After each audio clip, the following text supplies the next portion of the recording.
My name is Logan Haynes. And can you tell us a little bit about yourself? Well, I grew up here in Georgia, and whenever I was growing up, me and my family, we always made our own food, and that was a highlight of my childhood. And where did you end up going to school?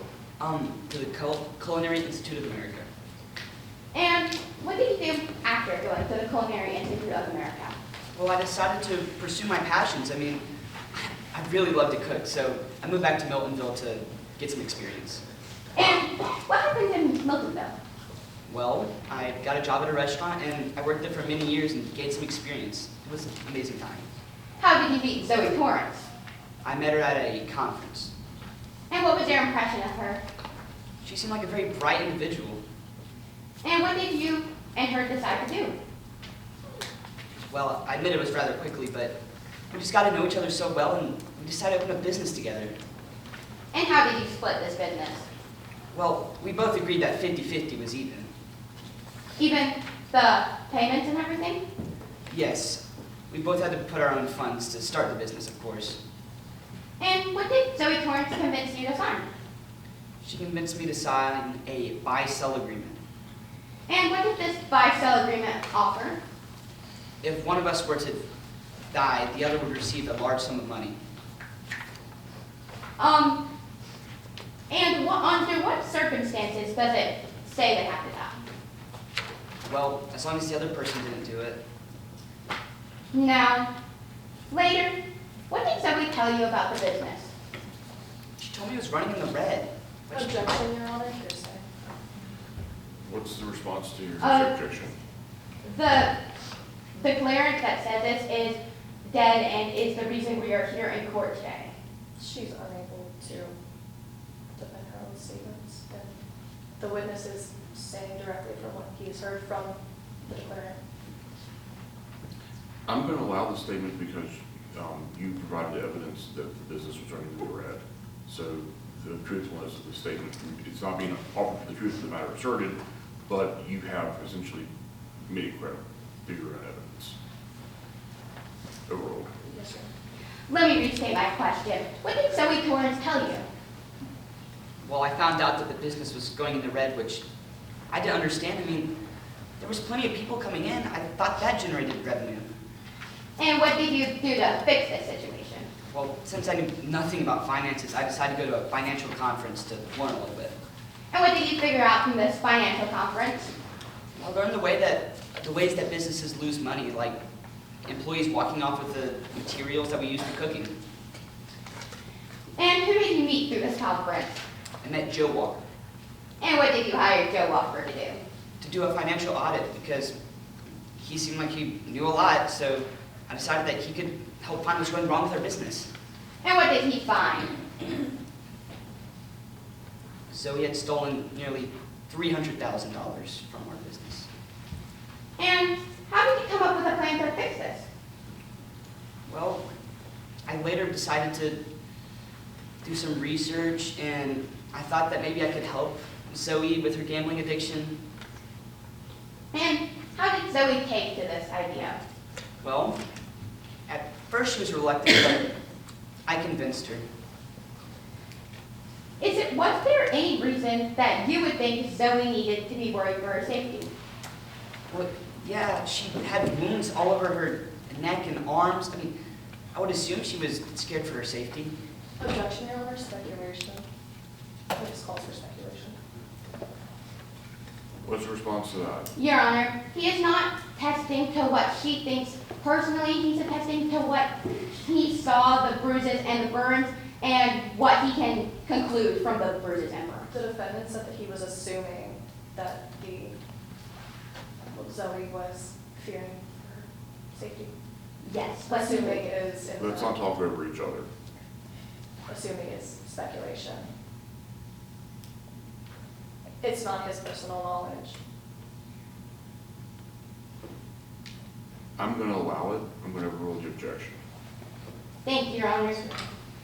Now let me restate. And I'll let you get into it on cross. Yes, Your Honor. Is there any reason you would think that Zoe would be concerned for her safety? Well, I would hope she was afraid. I mean, she had wounds all over her neck and arms. Later, she left? Well, she didn't leave that night, but I left around 10:30. And who locks up when it's closing? Well, the last person that stays at the restaurant closes up. It's just courtesy. Now, on September 30th, what did you hear? I heard that Zoe was found dead. From who? I heard it from the Phoenix Buffet. Now, October 30th, what happened to you? I was called down to the bistro by Detective D. Branch. And what happened there? I submitted my fingerprints in for evidence, and I was arrested for the murder of Zoe Torrance. Why were you arrested? Because they found my fingerprints on my knife and my lock. Of course my fingerprints would be on my knife. How else am I supposed to dice my tomatoes? Now, I have one final question for you. Did you kill Zoe Torrance? No, I would have never killed Zoe. I mean, I'm not a monster. Why would anybody kill somebody over money? No amount of money is worth somebody's life. Thank you, Your Honor. I have no further questions. All right. Want to state? Yes.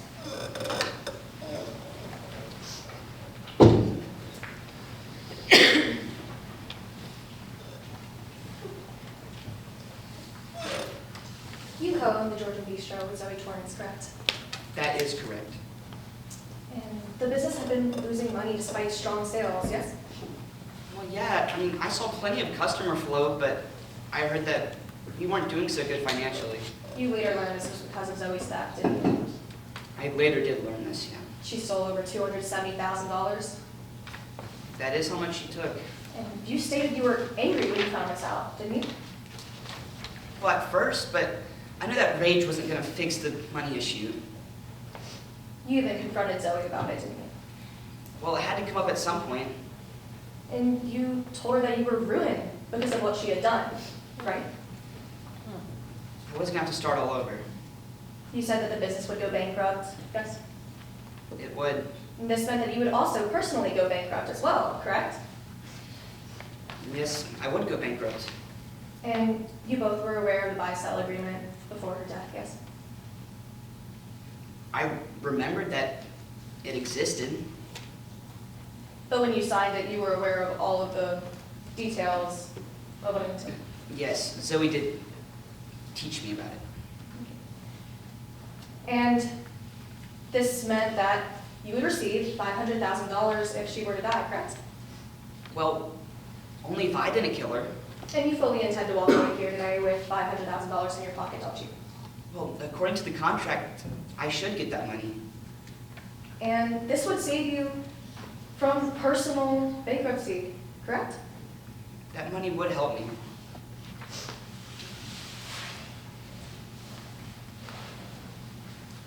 And you attended the CIA, correct?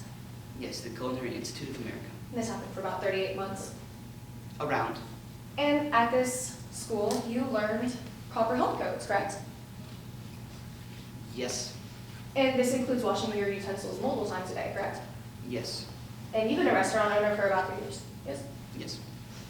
So, and a knife was found at the scene of the crime with your fingerprints on it. Is true? Yes, it was found. Wouldn't this knife have been washed during the workday? Well, you see, we don't wash the handles we wash the blade part that touches the food, but the handles necessarily don't need to be cleaned every time. But you said you wash all of your utensils multiple times a day, correct? This isn't a dishwasher. Yes, but not always the handle. In a dishwasher, you would agree that the entire utensil gets cleaned, yes? Yes, but whenever you remove it, your fingerprints are on it.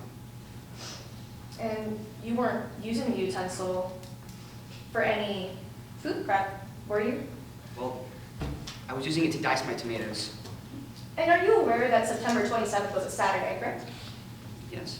And you're also aware that the Georgian Bistro is closed on Sundays and Mondays, yes? Yes. So you were preparing food over the weekend when your restaurant wouldn't even be open? Well, I have to put all my knives back. But you said you had some tomatoes, correct? Yeah, I was earlier. Wouldn't those tomatoes have gone bad by the time you were opening? Yeah. So you were prepping food over the weekend when you knew that your restaurant would be closed, and that's why your fingerprints were on that night? Objection, Your Honor, asked and answered. He has answered this question multiple This times. is not the same question that I ever asked you. Slow down, let me Yes, sir. ask you, recognize you for a response. I want to make sure she finished the basis of the objection. That you finished?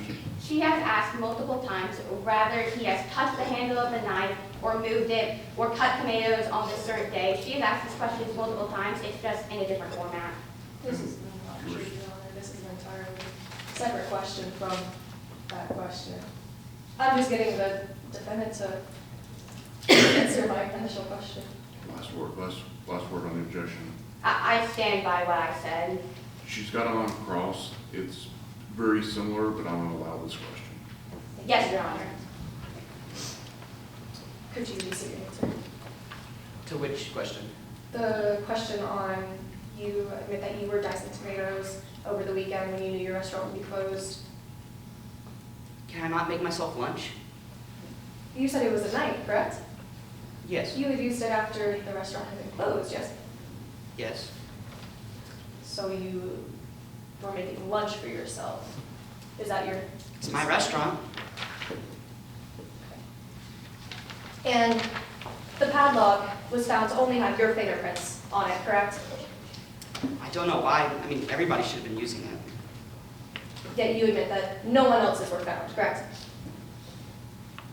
I didn't dust the fingerprints. Yet you want the jury to believe that someone else came in there and locked Zoe in that cooler that night? I mean, if somebody thought out to kill Zoe, they would probably use gloves. No further questions, Your Honor. All right, any regret?